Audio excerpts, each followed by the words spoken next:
महाकारुणिक भगवान गौतम बुद्ध और बोधिसत्व बाबा साहेब जी के चरणों में नमन करते हुए आप सभी को मेरा गर्व से नमो बुद्धाय जय भीम।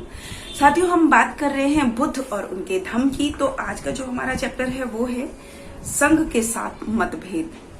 तो जब राजकुमार सिद्धार्थ को 8 वर्ष हो गए थे सदस्य बने हुए, तो वो तब की बातें हैं कि राजकुमार सिद्धार्थ जो है संघ के एक बहुत ही समर्पित और बहुत ही पक्के और कर्मठ सदस्य थे।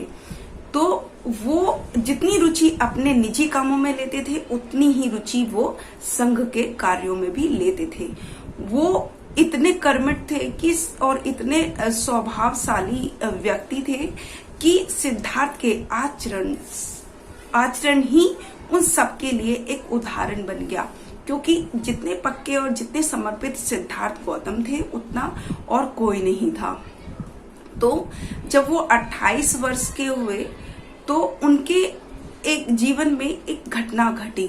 घटना भी कैसी, जिससे कि न केवल सुद्धोधन के परिवार को गंभीर स्थिति में डाल दिया, बल्कि इनके लिए भी एक चुनौतीपूर्ण स्थिति पैदा हो गई। तो बात उस समय की है कि जब शाक्य संघ से सटा हुआ जो कोलीय राज्य था, उनके बीच में एक रोहिणी नदी थी जो मध्य रेखा कहलाती थी, यानी कि उनको दोनों को बीच की रेखा वही कहलाती थी। दोनों राज्यों के बीच में वही थी और दोनों ही राज्य उसके पानी को यूज करते थे अपने खेतों की सिंचाई के लिए। तो एक दिन क्या हुआ कि जो ये थे शाक्य संघ के जो नौकर थे और उसके कोलीय राज्य के भी जो नौकर थे, उनका आपस में झगड़ा हो गया।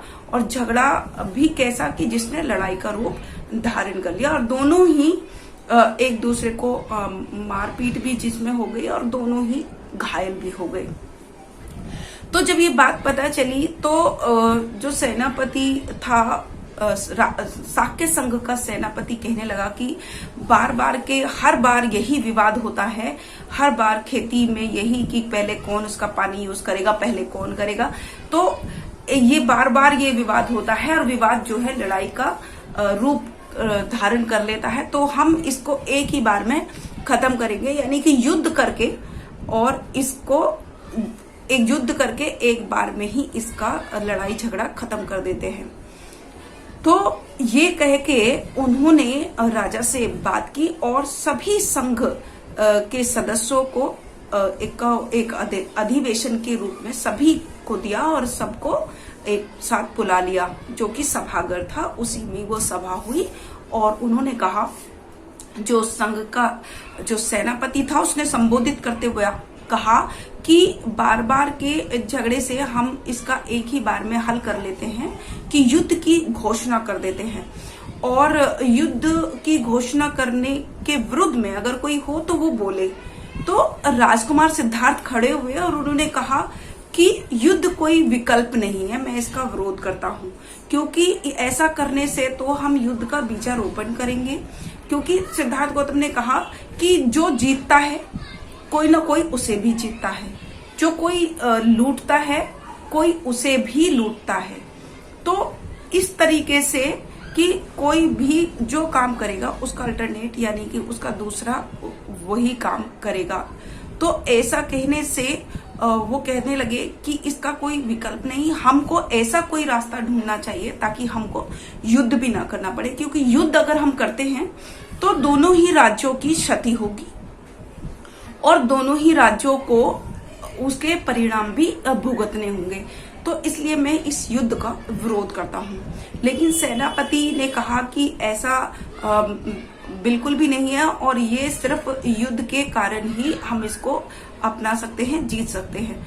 तो उन्होंने कहा कि मैं दोबारा ये प्रस्ताव बोल रहा हूँ, क्योंकि कोई इसके विरोध में हो तो वो बोले। लेकिन फिर भी तथागत बुद्ध खड़े होकर बोले, राजा सुद्धोधन भी वही थे और उनके सामने ही सिद्धार्थ गौतम बोले कि मैं इस युद्ध का विरोध करता हूँ और एक प्रस्ताव उन्होंने रखा कि क्यों ना हम ऐसा करें कि दो जो है शाक्य संघ के लोग हों चुने हम, और दो उसके लोग हों कोलिय वंश के, और ये चारों मिलकर एक और व्यक्ति को चुने, तो 5 लोग इस झगड़े का या इस लड़ाई का समाधान कर सकते हैं।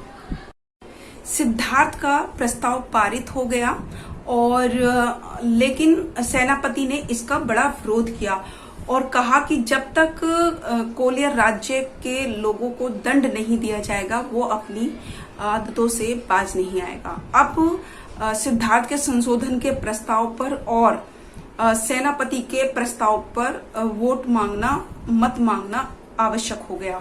तो अब क्या था कि सिद्धार्थ का जो संशोधन का प्रस्ताव था वो अमान्य हो गया बहुमत की वजह से, और उसका जो फिर उसने अपने सेनापति ने अपने प्रस्ताव के पक्ष में मत मांगे।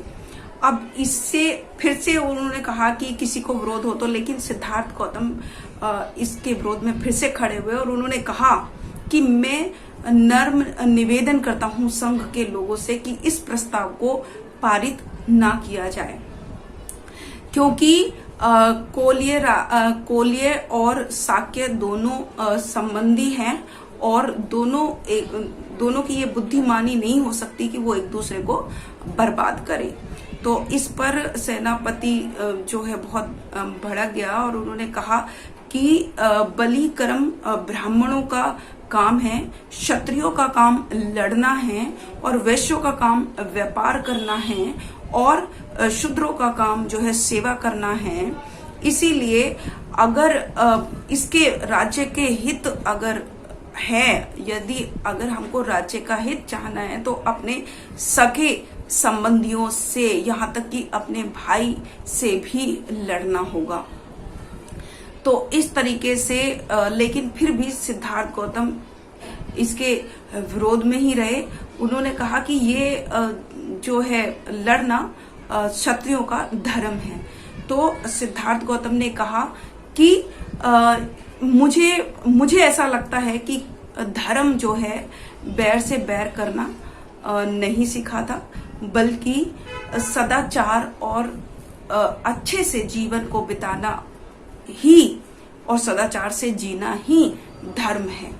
तो लेकिन ये बात सुनकर भी सेनापति जो है खड़ा होकर जोर से बोलने लगा कि शायद सिद्धार्थ को मेरा जो प्रस्ताव है वो मानना ही नहीं चाहते। तो इसलिए उन्होंने फिर दूसरे लोगों के सामने वोट मांगना शुरू किया, और जब उन्होंने मत मांगे तो उनको भारी मत मिले और ये प्रस्ताव पारित हो गया और सिद्धार्थ गौतम का जो संशोधन का जो प्रस्ताव था वो अमान्य हो गया। तो आज की बात हम यहीं समाप्त करते हैं। कल फिर से एक नए चैप्टर के साथ आपके सामने एसएम न्यूज पर प्रस्तुत होंगी 9 बजे। तब तक के लिए अपनी वाणी को विराम करूंगी। सभी को एक बार फिर से गर्व से नमो बुद्धाय। जय भीम, जय भारत। अगर आपने अभी तक हमारा चैनल सब्सक्राइब नहीं किया है तो सब्सक्राइब करें और घंटी का बटन बिल्कुल भी दबाना ना भूलें, ताकि सभी लेटेस्ट खबरें पहुंच सकें आप पे सबसे पहले।